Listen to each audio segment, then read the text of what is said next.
ঢাকা শহর এই কদিন যেন ঘুমায় না।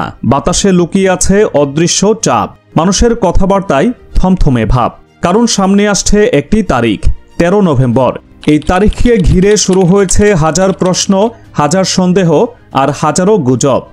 একদিকে অভ্যুত্থানে ক্ষমতাচ্যুত আওয়ামী লীগের ঘোষিত লকডাউন কর্মসূচি, অন্যদিকে আইন শৃঙ্খলা বাহিনীর কঠোর সতর্কতা, আর মাঝখানে দাঁড়িয়ে উদ্বিগ্ন সাধারণ মানুষ। আওয়ামী লীগ এখন ছড়িয়ে থাকা একটি নিষিদ্ধ রাজনৈতিক দল, কেউ কারাগারে, কেউ বিদেশে, অনেকে আত্মগোপনে। তবুও মাঝে মধ্যে ভেসে আসে কিছু ঝটিকা মিছিলের ভিডিও। কখনো দৌড়ে গিয়ে মিছিল, দৌড়ে ফিরে আসা, কখনো পুলিশের বাধা, কখনো প্রতিপক্ষ দলগুলোর হামলা।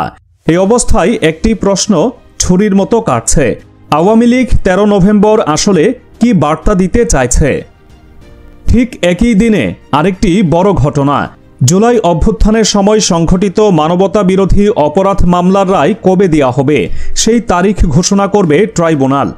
এই মামলার 3 আসামি, শেখ হাসিনা, সাবেক স্বরাষ্ট্রমন্ত্রী আসাদুজ্জামান খান এবং সাবেক আইজিপি চৌধুরী আবদুল্লাহ আল মামুন, যিনি ইতিমধ্যে দোষ স্বীকার করে রাজসাক্ষী হয়েছেন। আইনশৃঙ্খলা বাহিনীর অনেকেই মনে করছেন এই ঘোষণায় 13 তারিখের উত্তেজনার আসল কেন্দ্র। পুলিশ সদর দপ্তর জানাচ্ছে, শহরের প্রতিটি মোড়ে নজরদারি বাড়ানো হয়েছে। গোয়েন্দারা কাজ করছে 24 ঘন্টা। যে কোনো ধরনের নাশকতা বা বিশৃঙ্খলার চেষ্টা হলে নেওয়া হবে তাৎক্ষণিক ব্যবস্থা। ডিএমপি কর্মকর্তাদের ভাষায়, এটা নতুন কিছু না, আমরা 24 ঘন্টায় সজাগ, এবারও থাকব। তবুও প্রশ্ন আছে, সন্দেহ আছে, ভয় আছে। একদিকে 11 নভেম্বর ইসলামী দলগুলোর কর্মসূচি, 15 নভেম্বর কাদিয়ানীদের অমুসলিম ঘোষণার দাবিতে আরেক ধর্মীয় সংগঠনের সমাবেশ, আর মাঝখানে 13 নভেম্বরের লকডাউন। সব মিলিয়ে রাজধানীর ওপর যেন একটা ধোঁয়াটে ছায়া নেমে এসেছে। আওয়ামী লীগ নেতা জাহাঙ্গীর কবির নানক সোশ্যাল মিডিয়ায় বলেছেন, লকডাউন কর্মসূচি সফল করুন।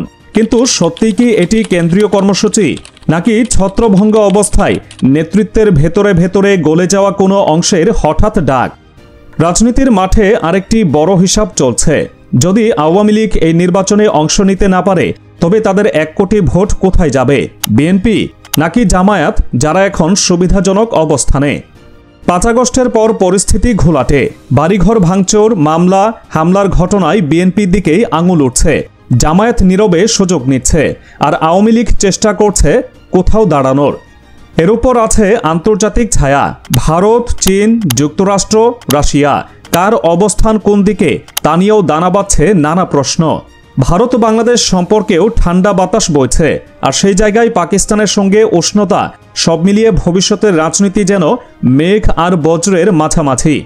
তাহলে 13 নভেম্বর কি হবে? রাস্তায় কি দেখা যাবে বড় মিছিল, নাকি ঝটিকা দৌড়? মানুষ কি সত্যিই ডাকে সাড়া দেবে? পুলিশ কি আটকাবে, নাকি অনুমতি দেবে? আইন শৃঙ্খলা ভেঙে পড়বে, নাকি সবকিছুই নিছক শোডাউন হয়ে মিলিয়ে যাবে? এক একটি উত্তর বদলে দিতে পারে দেশের ফেব্রুয়ারির নির্বাচন, যে নির্বাচন কোনোভাবেই বানচাল হতে দেওয়া যাবে না। কারণ যদি সেটা না হয়, ক্ষতির বোঝা বইতে হবে পুরো জাতিকে। সব বিশ্লেষণ, সব ভবিষ্যৎবাণী ছাপিয়ে একটাই সত্য, 13 নভেম্বর কোনো শেষ নয়, বরং একটি সূচনা, একটি ইঙ্গিত। রাজনীতির নদী কোন দিকে বইবে তার প্রথম ঢেউ। হয়তো সেদিন কিছুই হবে না, হয়তো সবকিছুই বদলে যাবে। বাংলাদেশ তাই তাকিয়ে আছে বৃহস্পতিবারের দিকে, এক অন্ধকার জানালার পর্দা খুলে দেওয়ার মতো অপেক্ষা।